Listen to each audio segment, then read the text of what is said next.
What's up, mayong hapon. Shoutout sa lahat ng OFW, PNP personnels, mga workers, mga riders, security guard. What's up, mayong hapon. So pag-usapan natin yung mga naglipa ng mga scammer or mga apps na pwede kayong kumita ng pera, na magre-recharge kayo or yung parang nag-i-invest. Huwag kayong mag-invest doon or huwag kayong mag-recharge or huwag kayong mag-download ng apps na kumikita kayo ng ganong kahalaga, ganong kalaki. Kasi yan, mga scam yan sa panahon ngayon. Ang mga tao pa naman nangangailangan ng pera. May mga content creator na nagpo-promote ng mga ganyan.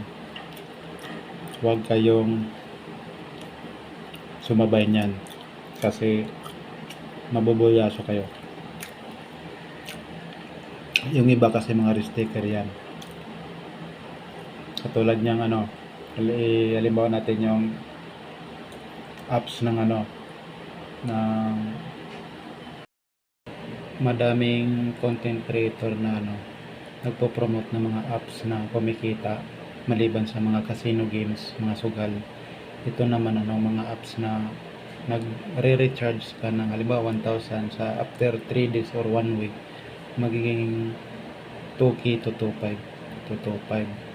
So pwede ka na rin makapag-withdraw pag ganon. Kaso lang yung masyado kang atat kasi may iba dyan na tagging nila pag 5,000 ang nire-recharge mo, magiging after 1 week magiging magiging 10K to 15K malaki. So maengganyo ka, malaki yung makukuha mo. So ikaw magre-recharge ka rin tapos marami kang yung content creator na yon, maraming sumasali ngayon. Sabihin natin nasa 100 sila na sumali to 200.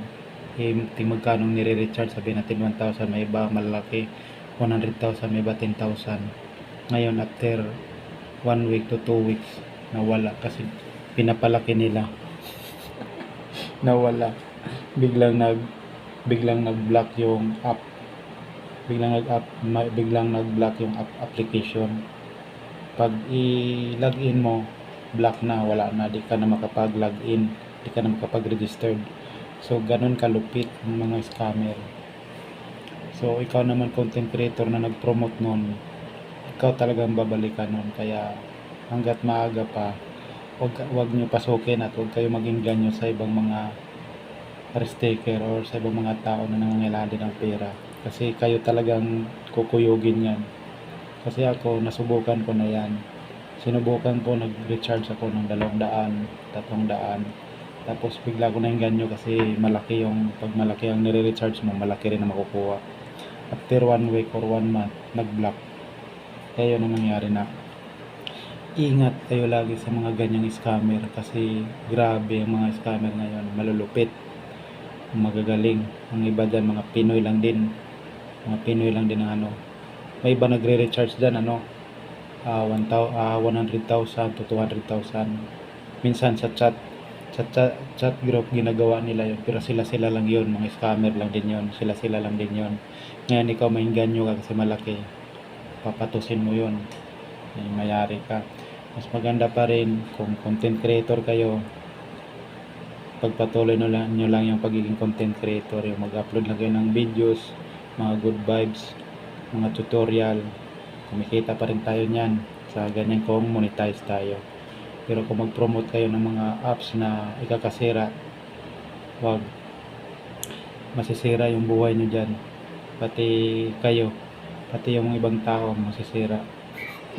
So yun lang, nasabi ko na to noon na wag talaga kayo sumali wag kayo maingganyo sa mga apps na nagkumikita kasi mga scam yan, mga scam. Tandaan nyo, scam pa rin yan pagdating sa pera na hindi pinaghirapan na kumikita kayo. Yun lang, ingat.